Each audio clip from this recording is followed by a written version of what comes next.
Hi, everyone, and welcome to episode 61 of the Tick Bootcamp podcast. The title of today's interview is Kindness Personified, an interview with Brooke Stoddard. My name is Richard Johannesson. And I'm Matt Sabatello. Today's podcast guest is Brooke Stoddard. Brooke Stoddard is a 39-year-old resident of New York City, New York. He is an Ivy League educated director of a digital currency asset management company. In 2009, Brooke began to exhibit the symptoms of a tick disease. By 2010, the severity of his symptoms interfered with every aspect of his life. Brain fog, food sensitivities, and chemical sensitivities became so severe that the career-oriented Brooke found it difficult to sometimes find the word that he wanted to use at the end of a sentence. At its worst, he would occasionally have a conversation with a coworker and realize mid-conversation that he couldn't remember the name of the person he was speaking with. Brooke knew that his symptoms were not normal, and he became obsessed with getting a diagnosis, treatment, and regaining his health. The self-described obsession sent Brooke on a medical journey that included 15 doctors and several misdiagnoses. Eventually, Brooke located the famous Lyme disease doctor, Kenneth Liegner. Dr. Liegner and Brooke formed a medical partnership that resulted in Brooke treating with Dr. Liegner for over 6 years, primarily with antibiotics, to regain 95% of his health. Finally, despite the strong support of his family, Brooke found Lyme disease to be an isolating experience. To combat that element of the Lyme journey, he and a group of fellow Lymies started a not-for-profit named Generation Lyme. Generation Lyme has become a platform for young Lyme disease patients and their supporters to meet online and in person so they can feel less alone. Hey, Brooke, and welcome to our podcast. Thank you so much for having me. We're blessed to have you, Brooke, and we'd like you to please introduce yourself to our audience. Can you share with our audience where you live? Absolutely. I live in New York City, in Manhattan, in the Hell's Kitchen neighborhood on the west side. And what do you do for work? I work for a company called Grayscale, which is the largest digital currency asset manager in the world.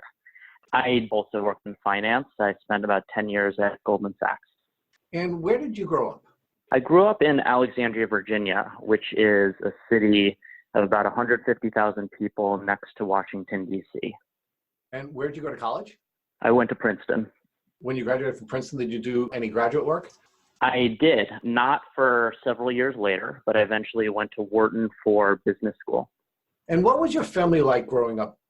My family they're awesome. I was the oldest of 3 kids. My mom and dad are both from the Midwest. They grew up in Ohio, and they met in graduate school at George Washington University in D.C., and then they settled in Alexandria. So they have lived there for my entire life. And I grew up in Alexandria with 2 younger sisters, Cassie and Barbara. And I go home a couple times a year. My parents still live in the same house that I moved into when I was 10. Could you share with us, and we asked this question because tick disease is a family disease, what's your relationship status? Sure. I have a boyfriend. He lives in Washington, D.C. His name's Carlos. And we've been dating for about 2 years. Now, I want to go back to your childhood and ask you, when you were growing up, what were your goals? What were you planning to do during your adult life? Yeah, when I was younger, I was very focused on school. I wasn't entirely sure what I wanted to do for a career, but I knew that I wanted to go to a top university and frankly spent most of my childhood sort of focused on that as a particular goal. But outside of academics, I had some very serious hobbies as well. I was a violinist from about age 10 through the end of college and spent a lot of my youth competing to get into various orchestras in the state of Virginia or the DC area and practicing violin in my spare time when I wasn't doing homework. Brooke, when did you first begin to show the symptoms of a tick disease? So I first started to show symptoms in 2009, and I was about 26 then.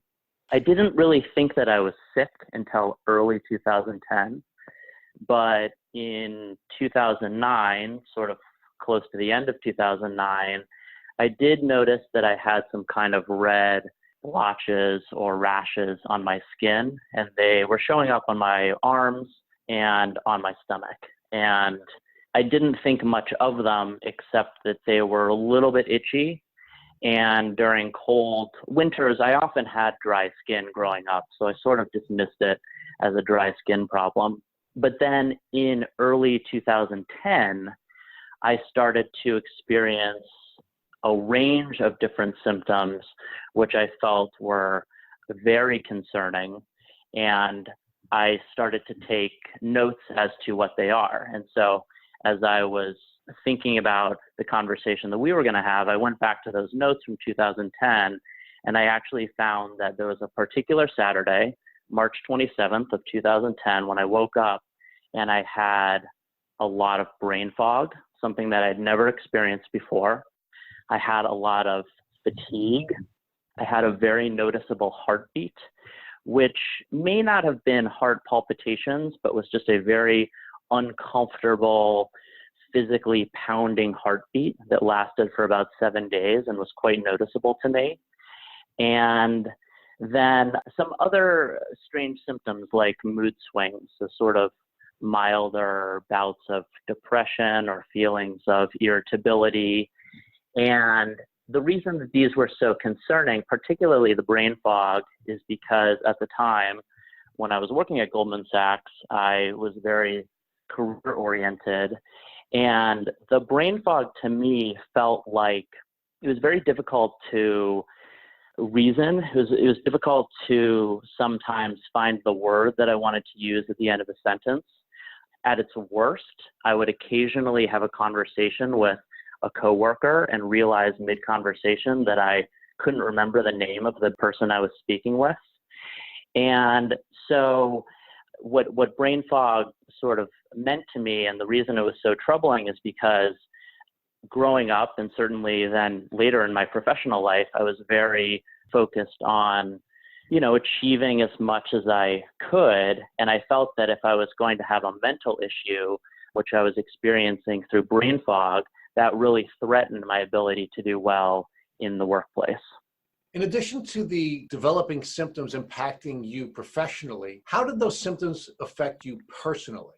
I certainly felt that from a personal standpoint, my life was in some ways no longer in my control and was getting a lot harder. So, if I think about my life before these symptoms, I had the opportunity to focus on school and work, and I always felt healthy. Even from a physical standpoint, I'm 135 pounds, I'm 5'8", I'm a relatively skinny guy and was sort of blessed with an efficient metabolism growing up, so I could kind of eat anything I wanted, and I had never experienced any major bouts of sickness when I was younger.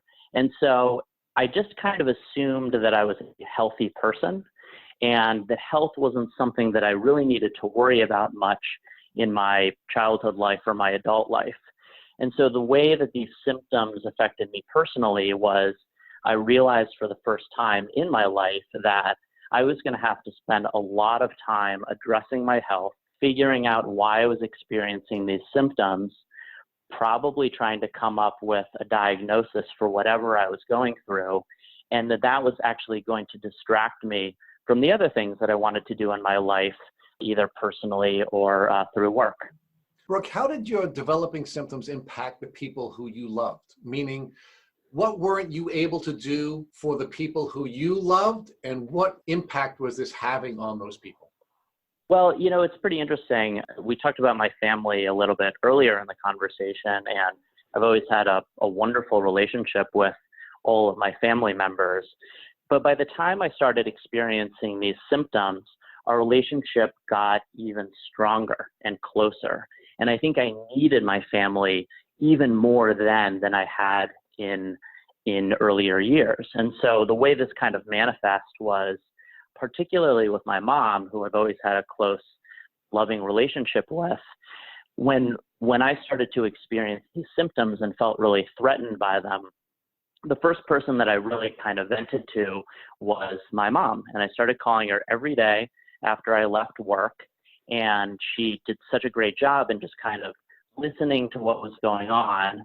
Neither of us knew what was wrong with me or how to find a solution, but our relationship strengthened because she allowed me to, kind of talk to her about what I was going through and she was very empathetic and supportive and reminded me that eventually I would get through it. Brooke, what impact did your developing symptoms have on your social relationships, your friends and your romantic relationships? Yeah, so I would say, growing up, I was slightly shy and introverted, but I have always found it very easy to get along with all different types of people. And I love that. And so, socially in college and after college and even in, before college, I always had a lot of different friends from different social circles. And on weekends, I like to hang out with them. Occasionally after work, I like to have dinner with them. But when I started to experience these symptoms in 2010, I realized that I just didn't have energy to go see my friends anymore. And, we talked a little about fatigue. Fatigue for me in early 2010 meant that I basically needed to expend all of my energy to get through a 5-day work week. And then I get home on Friday and I did not want to see any of my friends because that would sap more energy from me. And so I would kind of just sit on my couch watching Netflix all weekend just to regain enough energy to go back to work on Monday and kind of do it all over again. And so what was once, I think, a kind of robust social life, which, certainly added to my degree of happiness in life, became a rather unimpressive social life because I just didn't have the energy to hang out with my friends and go to see movies with them or go to restaurants. And so it was definitely a damper on my social situation. What impact did your developing symptoms have on your romantic relationships? In 2010, I was single and recently gotten out of an excellent relationship with someone who's still one of my best friends. And so from 2010, actually, all the way until many years later, I was single. And in some ways, I was very comfortable with that because it felt like I just didn't have time to date. And I didn't really want to date. I wanted to focus on my health and I wanted to focus on work. And so for years, I just kind of prioritized work and health over my social life and over trying to develop romantic relationships. And I think that worked for a while. But as I recognized that Lyme disease might be a chronic condition and something that I might deal with for many, many years, eventually I got to a point where I wanted to have romantic relationships despite of my symptom set and condition. And then fast forward a few years to when I was in business school, I was lucky to meet Carlos and we started dating. So Brooke, back in 2009 and early 2010, when you first started getting these early symptoms of Lyme disease, what doctors did you see? So in 2009, I saw a primary physician in New York City, and he was a great guy. Well, actually, I would say early 2010, when I really started to experience brain fog and some of these very troubling symptoms, he was the first person that I went to see. We probably saw each other 2, maybe 3 times in a month. And I think it would be natural to go to a primary physician, as a first stop when you're experiencing a health problem. And the conversations that we had were such that I explained all my symptoms. I was very troubled by them. We ran a whole host of standard blood labs. We ran an EKG because I was complaining about my rapid heartbeat. And frankly, nothing irregular showed up on the blood labs, and nothing irregular showed up from an EKG perspective either. And so the doctor unfortunately couldn't give me a diagnosis, which was distressing. And he started to refer me to other specialists who could sort of explore some of the other symptoms that I was dealing with. So for example, I ended up seeing, I would say, 10 to 15 doctors before I was eventually diagnosed with Lyme disease. But at this period of time in 2010, my primary physician would do things like refer me to a dermatologist because I would complain about, red rashes on my skin, or he would send me to a neurologist because I was complaining about brain fog. We went to a gastroenterologist to talk about some of the food sensitivities that I started to experience and became one of my worst symptoms of Lyme disease.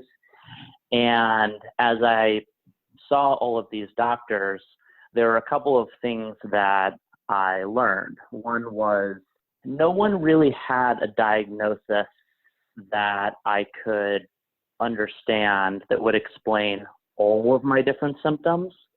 And for the first time, I realized that as wonderful as these doctors were, they just didn't have all of the answers.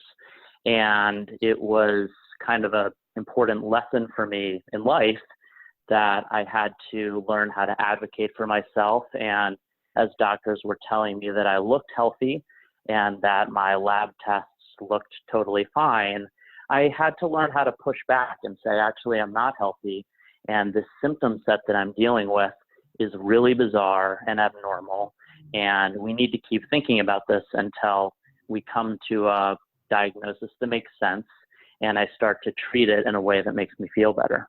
So Brooke, these specialists that you were referred to by your primary care physician, did any of them come up with any diagnosis, or were they all sort of puzzled by your wide variety of symptoms? I would say it was more of the latter. There weren't any kind of egregious misdiagnoses along the way, but the doctors I saw were all very good-natured, and they certainly tried. So, for example, I remember I saw we can sort of get into this in more depth, but one of the major symptoms of Lyme disease I experienced were a hypersensitivity to strong, often scented chemicals. And to address that, my primary physician sent me to a dermatologist to do a series of allergy tests. And the dermatologist kind of diagnosed me with something called a delayed type hypersensitivity to a variety of chemicals that are commonly encountered. And so while that might not sound like a definitive diagnosis, it was his way of trying to explain a chemical sensitivity problem that I had developed over time. Brooke, how did the doctors who you were treating with respond to you pushing back when they told you you were essentially fine and you were telling them you were not fine, that you were sick? Frankly, a lot of the doctors just told me they didn't know what was going on. And that was almost the worst thing to hear, because it was so obvious to me and to my family and friends, because I was telling them about my symptoms constantly, that there was something really awful going on in my body. And the fact that no doctor could really explain it didn't really feel right to me. And it was something that I think taught me about the limits of physician knowledge and the medical system, that, there are people who don't feel healthy, and sometimes it's very difficult for doctors to explain why that is. So, I would constantly come into doctors' offices with stacks of, symptom journals or, lab tests that I had done with previous doctors. And I, did my very best to be as prepared as I could for any of these doctor's appointments and to explain the wide range of symptoms that I was dealing with essentially 24/7. And a lot of doctors just said, we're really this sounds distressing, but we just don't know what's going on. And, certainly, as I think a lot of Lyme disease patients can relate to, there were one or two doctors who said I was in perfect health. And that's, I think, probably the last thing that anyone who is experiencing Lyme disease symptoms really wants to hear, but it's something that I think happens to a lot of those people. Brooke, what role did the strong support system that you had from your family and your friends in giving you the confidence you needed to push back against a medical community that was at times telling you you were the picture of health? My friends and my family were just extremely important during this part of my life. And I would loop into that category my coworkers as well, because while at first I was fearful of explaining to my boss and my colleagues at the office that I had these terrible symptoms that, certainly in their eyes might mean that I couldn't be a perfect employee. But I found that all these people really had my back. They encouraged me to keep seeing doctors.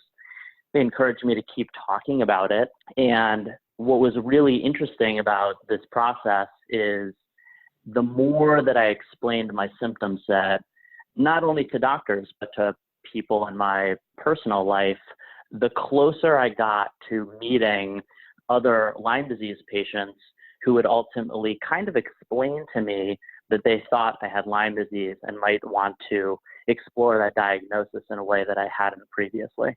Brooke, I think you just hit on a really important point in the Lyme community, that many Lyme patients, even before they're diagnosed and once they're diagnosed, don't want to speak about their symptoms because they feel like they're this rare, sort of odd person in the community, but they're really not. And if they modeled off of you and actually spoke about their symptoms, they potentially could have gotten to a diagnosis quicker by discussing their symptoms with others who may or may not have had or been exposed to somebody with Lyme disease.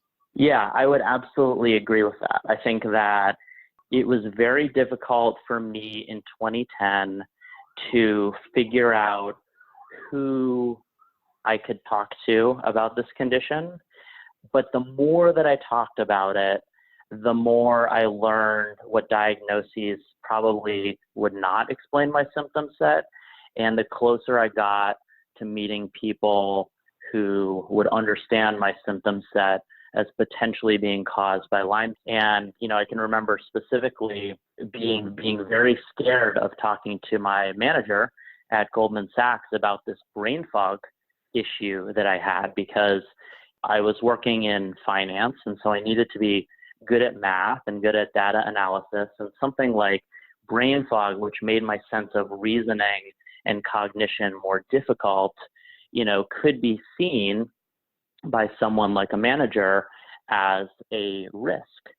But I found that he was actually extremely supportive in helping me to, just think about ways that I might continue to explore solutions in the medical system. He was very supportive in sort of creating work conditions that would help me to flourish despite this difficult symptom. And he totally supported me as I spent months and then eventually years trying to figure out what was wrong. So Brooke, let's do a deeper dive into your food sensitivity. So you really never had any food sensitivities up until you started to become symptomatic of Lyme disease. What type of food allergies did you have, and how did they make you feel? Yeah, so these were really interesting. And if I think about my toughest Lyme disease symptoms, I would say that they were brain fog, food sensitivities, and chemical sensitivities. So I'm glad you asked about this.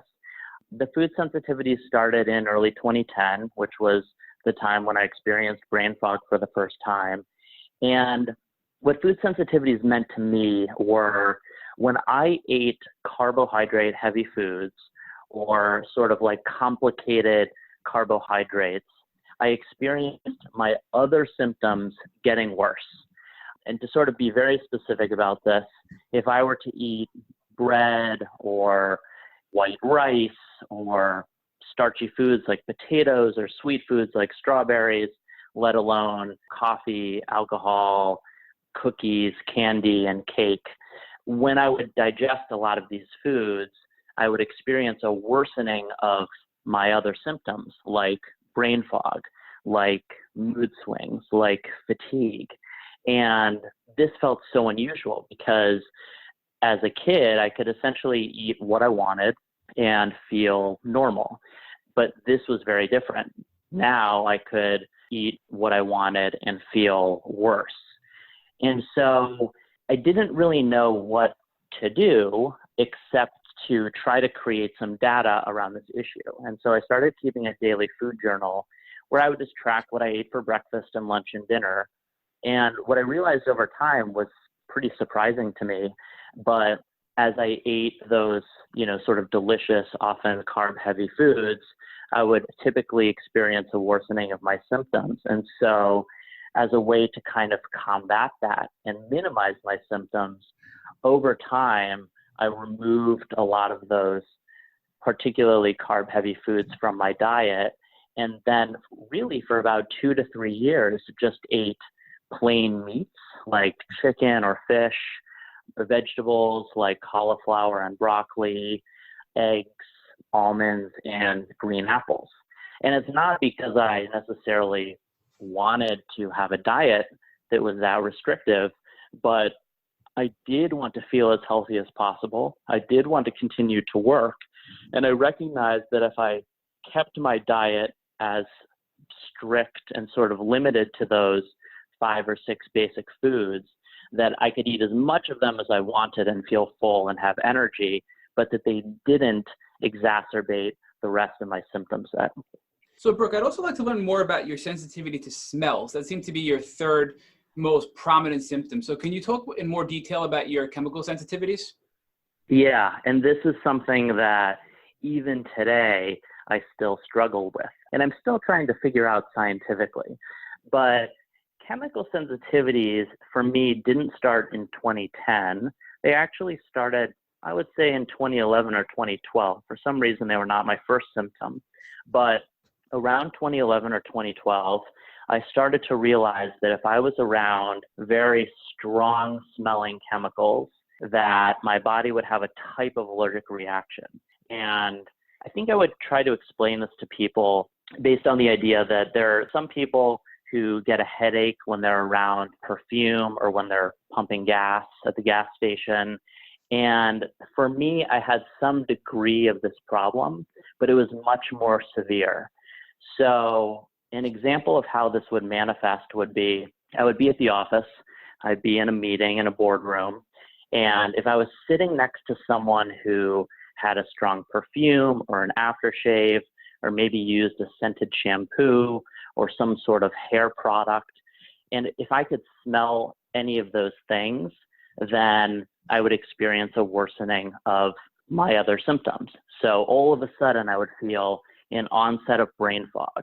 I would become more tired. I would, have more of these mood swings. And similar to how I approached foods, eliminating a lot of foods that I couldn't tolerate, I started to reconstruct my life around avoiding chemicals that I couldn't tolerate. And unfortunately, this got to be very, very difficult. So it wasn't just trying to, let's say, not sit next to someone who had used a scented hair product, but I actually found that there are a lot of articles of clothing that I couldn't even wear. And these were typically clothes that had some sort of chemical in them. So, as a guy, I was wearing suits occasionally to work that are dry clean only and often have some sort of chemical in them to make them less wrinkly. I was also wearing, button-down shirts that were non-iron that are also coated in a chemical that makes them, really flat, so you don't have to iron out the wrinkles. And it turned out that whatever chemicals were in these articles of clothing, I just couldn't tolerate. So same story. I would try to wear a suit to work or, a normal button-down shirt that I've been wearing for years, and I would get more brain fog, more fatigue, more of all of my other symptoms. And so what I ended up doing for a couple of years was just avoiding articles of clothing, products with chemicals that I couldn't tolerate, and sometimes furniture too. And to give you kind of two examples of how this played out in my life, when I went to business school, I actually wore the same t-shirt almost every day of business school because I just didn't want to take the risk of trying on new articles of clothing and maybe having to run back home from class in order to put on an article of clothing that I wasn't going to be sensitive to. And it's this t-shirt that I love. It says Virginia is for runners on it. All of my friends kind of identify me by this t-shirt, and it was just something that I knew would not create other symptoms for me. And so I relied on it as a way to kind of manage a very difficult symptom set that, had come about based on chemical sensitivities.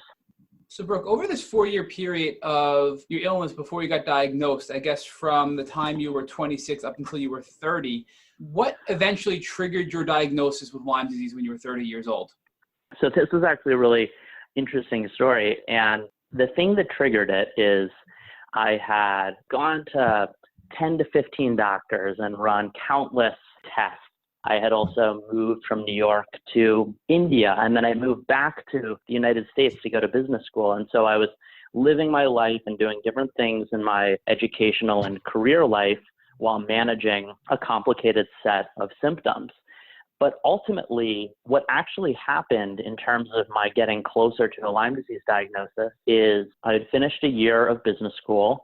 I went back to Goldman Sachs for a summer internship, and another of the summer interns who had had Lyme disease previously was listening to me tell this story, just like I'm telling it to both of you. And he said, I think you might have Lyme disease. And the reason I think that is because I previously had Lyme disease and I experienced a lot of those same symptoms. And I think my initial reaction was, I don't think this is Lyme disease. And I actually thought that I knew some things about Lyme disease. In fact, as a kid, I was a Boy Scout. I eventually became an Eagle Scout. And so I did a lot of camping. And I knew what ticks were. I knew how to check for them. I was always aware of Lyme disease when I was younger, but I never considered that Lyme disease could have caused all of the symptoms that I've been dealing with for years. So, I owe a lot to this particular guy named Chad, because he was really the first person in my life who suggested that I might have Lyme disease. When he made the suggestion to you, did you follow up with a doctor for a Lyme test, or how did it proceed to ultimately end up in your Lyme diagnosis? I think the first thing I did was I went home and I Googled Lyme disease, and I read about all of the symptoms that were possibly caused by Lyme disease.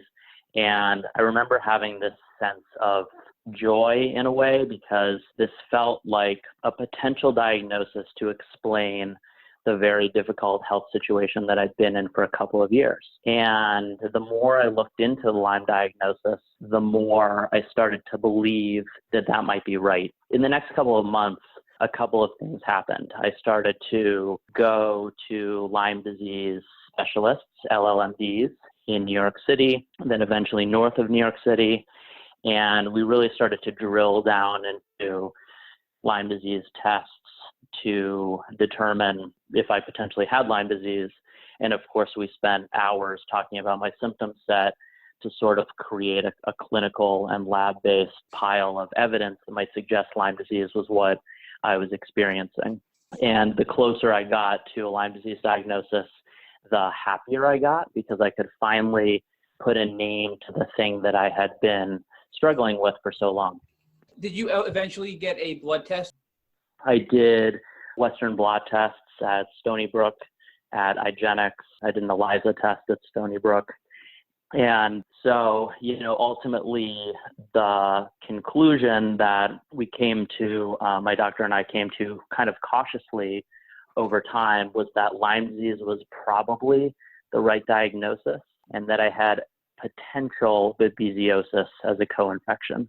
And once you and your Lyme Literate doctor identified this, that you had Lyme and potentially one or many co-infections, what was the treatment course that you received? Sure. So, the LLMD that I was seeing was Kenneth Liegner in Pauling, New York. And one thing that I loved about Dr. Liegner is he was so scientific and data-driven, and we just had sort of piles of paperwork and tests that we did to rule out a lot of diagnoses, but get closer to Lyme disease and babesiosis being the potential diagnoses. And, in this same line of thinking, we had a conversation about potentially treating my condition as Lyme disease and babesiosis.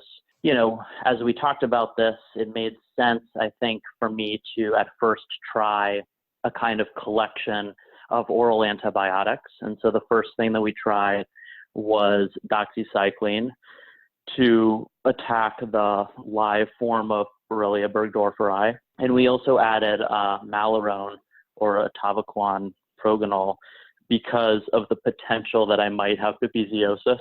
And then later on, we added a third drug called tinidazole, which is an antifungal. And we think that it kills the cystic form of Lyme disease.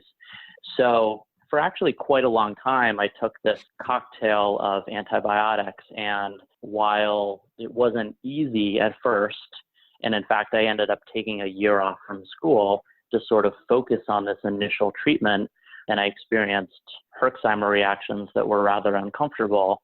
At the same time, I also experienced a drastic diminishing of my symptom set almost as soon as I started taking this group of antibiotics. And that felt promising because I finally had some relief from the brain fog and fatigue and other symptoms. Brooke, why did you and your doctor take such a cautious approach to your diagnosis of Lyme disease? I think that, unfortunately, we live in a world in which Lyme disease diagnoses are very difficult. The blood tests that would establish a Lyme disease diagnosis are known to be highly inaccurate in many cases. And, Dr. Liegner has been treating Lyme disease patients for 30 years. And I think the last thing that he wants to do is treat someone for Lyme disease who doesn't have Lyme disease. And so as we kind of developed this doctor-patient relationship, I really appreciated that he moved slowly and that he came to conclusions only based on a lot of, lab testing and sort of clinical information of my symptom set over time. And then ultimately he asked me what I wanted to do. He never pushed a treatment plan on me, but together we decided that it might be worth trying antibiotics as a way to treat Lyme disease.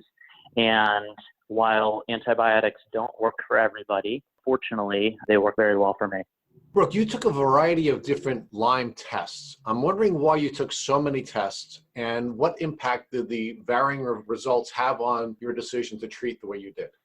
I think we did so many tests because we wanted to be as right as we could.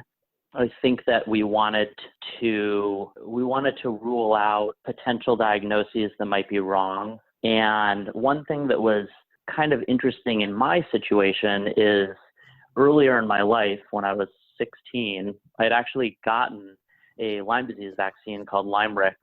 And Lymerix was eventually pulled from the market, and it's unclear how effective or ineffective it was at the time that people were getting it. But there has been some research to suggest that if someone like me got the Lymerix vaccine, that could actually cause some antibodies to show up in my bloodstream that are also antibodies that Western blot tests look for.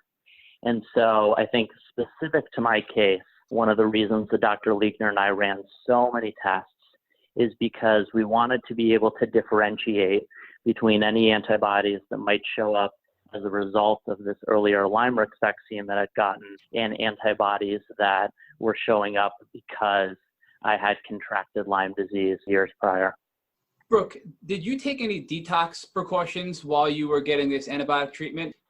Yeah, a couple of things. I would say, even before I was diagnosed with Lyme disease, besides restricting my diet and avoiding strong chemicals, one thing that I did to detox was I started running.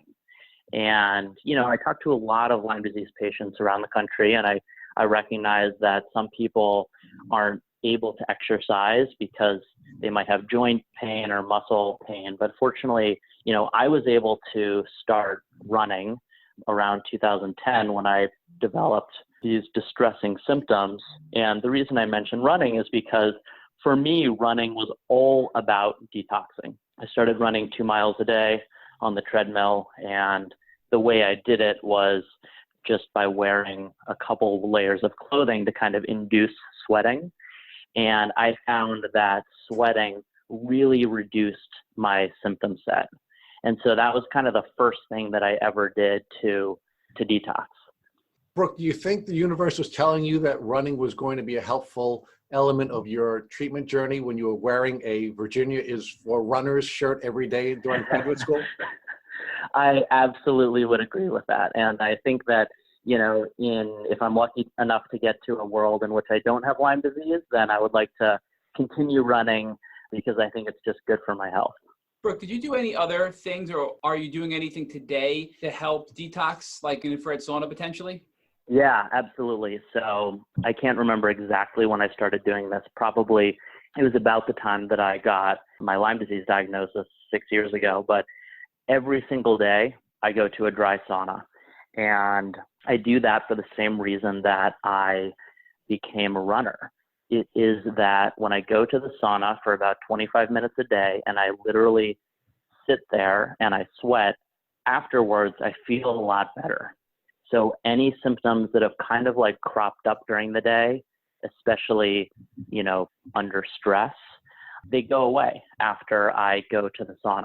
So in fact, after we finish this discussion today, I'm going to go to the gym and sit in the sauna for 25 minutes, and then I'll probably feel the best that I'll feel all day.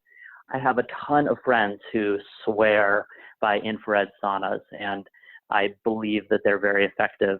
For me, I've actually never tried one, but the type of sauna that I go to is literally just a dry sauna. I go to it at a gym in Manhattan.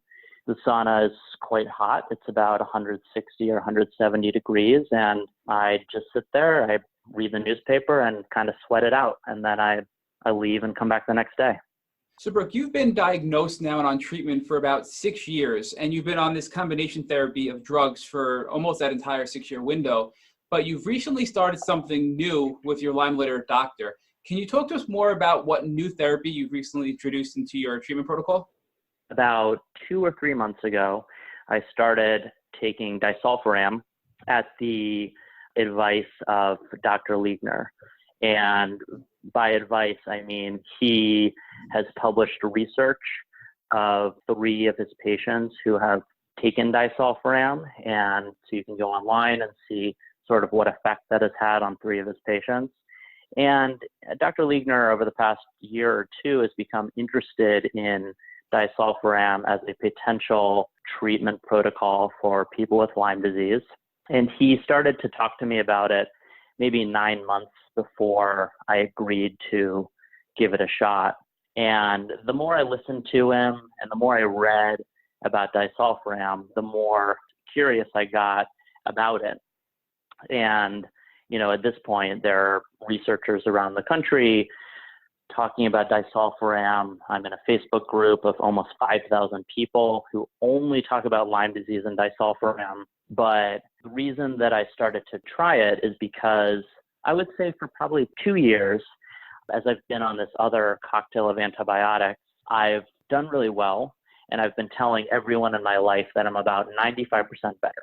And that's great. It feels very good. But I also felt that I had plateaued. And in order to get from 95% better to, closer to 100%, I realized that I needed to kind of be open to new treatment protocols once again. And this was about the time that Dr. Liegner was starting to tell me about research around disulfiram. So once I got comfortable with giving it a try, Dr. Liegner and I came up with a very specific treatment protocol, a plan by which I would take small amounts of disulfiram. And I have to say, without getting too excited about this, the results were astounding. So as soon as I took it, I, experienced a type of herx that I'd almost become unfamiliar with. It was pretty difficult, actually, but suggested to me that disulfiram was actually killing part of the Lyme disease infection that was kind of like deep inside my body and seemed to be quite effective at getting rid of that. And then I realized that any remaining brain fog that I was experiencing was really getting stripped away. And for me, this ended up being very exciting because I felt like I could think and sort of absorb information more clearly than I'd been able to in about 9 years. And how long have you been on disulfiram for? I would say 3 months, 2 to 3 months. I take very small doses of it. I can only handle it once a week. I take it on the weekend and, I'll just go slow. But I think in my personal situation, it's been very helpful. And so I'm continuing to give it a shot. And you mentioned you only take it once a week at a very small dose. I've read some things about disulfiram and, different practitioners prescribe a wide variety of dosages. So do you know what dosage you're on? Yeah, right now I'm starting very slow. So I take either 67.5 milligrams or 125 milligrams. once a week on Friday nights. And Brooke, would you say that you are now a little over 95% better with the addition of disulfiram over the past 2 to 3 months? Honestly, I would say I'm around 96 or 97. So, Brooke, can you now share with our listeners how this Lyme disease journey has been positive in your life's journey? What kinds of things are different for you now that you do not believe you would have accomplished had you not gone on this Lyme disease journey? Yeah, I mean, it's such a great question. I think about this a lot. I would say a couple of things. First of all, I was not conscious of the importance of health until I got Lyme disease. And then I entered a period of my life when I was thinking about my health and my symptom set really every minute or every 5 minutes. And that was a new experience for me that taught me how important it is to try to be healthy. And when we are healthy, to be very, very grateful for that. You know, another thing that I learned is I became very aware of the number of people who struggle with some sort of health condition. It could be Lyme disease, it could be anything else. And in some cases, those health conditions have names, and sometimes they don't, or might be sort of emerging illnesses or kind of vague illnesses. And I became very empathetic to people like that. So I not only love talking to Lyme disease patients whenever they want to vent about their symptoms or to talk about different potential treatment protocols, but I also I really listen carefully when anyone is talking about some sort of health problem that they're experiencing, because I feel like I understand what that's like and how difficult and sometimes confusing that can be. Now, Brooke, you've also begun an effort to reach out to other Lyme patients so that you can create a community together. Can you share with our listeners what motivated you to reach out to other folks in the Lyme community? Yeah, you know, I think that answers the previous question too. One thing that I certainly have really wanted to do since having my own experience with Lyme disease is to do some nonprofit work to help other people who have Lyme disease as well. And so what I ended up doing was co-founding a nonprofit called Generation Lyme. It's actually part of an existing nonprofit called Project Lyme, which raises awareness for Lyme disease. And Generation Lyme specifically is a community of Lyme disease patients and their supporters who are young.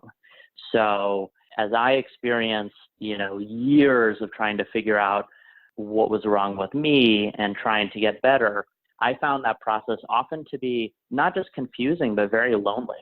And so the reason I created Generation Lyme with 5 of my friends who also have Lyme disease is to create a community where people who have Lyme disease can come together and feel less alone as they're going through their own personal health journeys. And because we live in a digital world, the place where they meet us is on Instagram. We tell stories of Lyme disease patients on our Instagram account, which is @generation_Lyme. And we also do in-person meetups around the country in New York, New Jersey, Denver, and San Francisco. Because although, sometimes when you have Lyme disease, you just want to stay at home and kind of rest. We also think it's important to set up places around the country and any city or town where people can come together and in real life meet other people going through the same health journey. And if there are folks who are listening to our podcast that want to start a meetup in their community, what kind of resources and support can you offer to them? Yeah, absolutely. So anyone who wants to get in touch should just go to our Instagram account and, DM the account. And usually I'm the person who responds to that. So I'm happy to chat with anyone who would be interested in hosting a Generation Lyme meetup in their town or city around the country. And we try to make it as easy as possible for that to happen. We do that in a couple of ways. One, we can provide a script for the meetup, which is an agenda and how, we might run the meetup. We'd love to be as helpful as possible to any meetup organizer to sort of make that happen for members of his or her own community. We're happy to, get on the phone or just have a conversation by email to basically provide any resources that person would need. And then, of course, on the marketing front, we would, use our Instagram account to kind of advertise to other people who are following us that a meetup is happening in your respective community, and we'd love for people to attend. Brooke, I have one last question for you. We here at Tick Boot Camp have come to the conclusion that the real experts in the Lyme and tick disease community are the people whose lives have been changed by an experience like yours. And a number of these folks, like you, have begun to reach out and to try to help folks overcome the challenges, and in many cases avoid the challenges that come along with a tick bite. So if I called you tomorrow and I said to you, Brooke, I found a tick biting me, what advice would you give to me so that I can avoid having the experience that you and so many Lymies have had? Yeah, and believe it or not, I actually get this question a lot from people you wouldn't expect. Some friends of mine from childhood and some coworkers today in my adult life. So I think it's an important question. I think the most important first thing is to remove the tick. And that is typically done with fine pointed tweezers. You want to grab the tick as close to, where it's biting you as possible, so you really get the head of the tick and the teeth of the tick out of your body. And then a couple of other steps are very important too. I would save the tick. I would, mark where the tick bite may have occurred. I would start to create evidence of the tick bite by taking pictures of where that bite occurred, probably something to do every day. Then you want to send the tick in for testing at a lab that can confirm any kind of tick diseases that the tick might have contracted into the person, and see a doctor right away, preferably an LLMD, but at least you got to start with some doctor, and then get tested for tick diseases, both Lyme disease and co-infections. Thank you for listening to the Tick Bootcamp interview with Brooke Stoddard. To our listeners, we have a call to action. First, if you'd like to learn more about Brooke Stoddard and his tick disease journey, please visit Generation Lyme, Instagram at Generation_Lyme. Second, if you enjoyed this episode of the Tick Bootcamp podcast, please share it with your friends by using the social media buttons you will see at the bottom of this post. Third, we here at Tick Bootcamp have created a tick bite blueprint that has been inspired by the information that has been shared with us by past podcast guests like Brooke Stoddard on this podcast. We urge you to visit our website at www.tickbootcamp.com to review the blueprint. We would appreciate it if you would contact us with any suggestions you have for improvements. Fourth, don't forget to subscribe to this podcast on iTunes, Google Play Music, or Spotify to get the automatic episode updates of our Tick Bootcamp podcast. And finally, we thank you, our listeners, for your past comments on our podcast. Please take a minute to leave us an honest review on iTunes, on Instagram, or on our website. We make it a point to read every single one of the reviews we get. Thank you for listening.